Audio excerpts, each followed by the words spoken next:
GTR Nissan. It's a sports car, very fast, and I think it uses fuel akin to jet fuel. So it was at very high speed. He had not been to Uganda in the last so many weeks, so he did not know the presence of those barriers. So he came at full speed, maybe 2:20, 2:15 a.m., and hit the barriers at very high speed. The car overturned and flew upside down and crashed down and in a ball of fire. So the car was completely burnt and his body was burnt beyond recognition. Interestingly, because it was near Munyonyo and his friend who wedded today, he was informed, he was the first person on site, Jonathan Butera, but he was the first person on site. I think the second person is his friend Ronald. Ronnie arrived there second.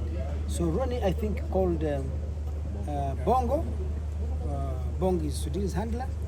Bongo called me. I drove in the morning. We organized two things, an ambulance and a doctor. Because to break the news to Dr. Sudir, who has had problems, we are afraid, and pressure problems, it could cause him a problem. So also the third person to arrive after me was my grandson here, Lawrence Moganga.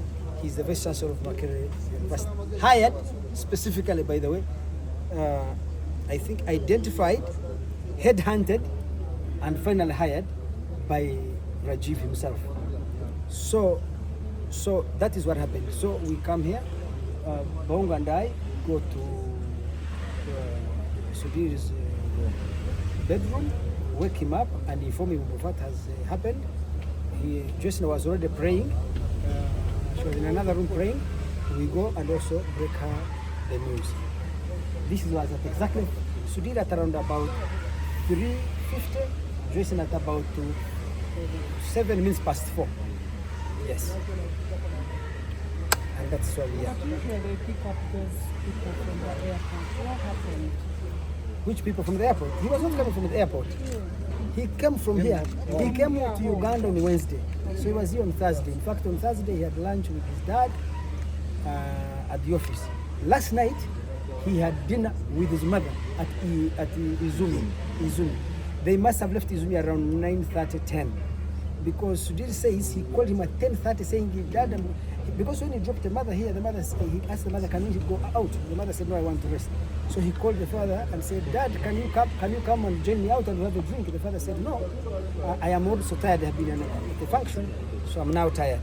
So he went and hung out with his friends. He went to friends' homes. If you talk to many people here, he went to one of the friends' homes. From there, he went to the club. From the club, he came here, picked the car, and was going to sleep in Munyonyo so that he can accompany his friend to the church wedding. And unfortunately, fate had other plans. That Rajiv had a driver, but Rajiv is also a motor rally driver. Do you guys know that? Yeah. He drives sports cars. The car he was driving is a Nissan GTR. It's a sports car, one of the fastest cars in the world. So if he's driving that, when you are a sports driver, you are driving a sports car, you don't call it driver because you enjoy the thrill of driving. And because as a motor rally driver, driving a sports car in the night when there are no cars on the road, he was doing his thing. He was trying to, the car had been refurbished 100%. So he was testing his speed, so he was driving at a very, very fast speed. I suspect maybe above 200 kilometers per hour.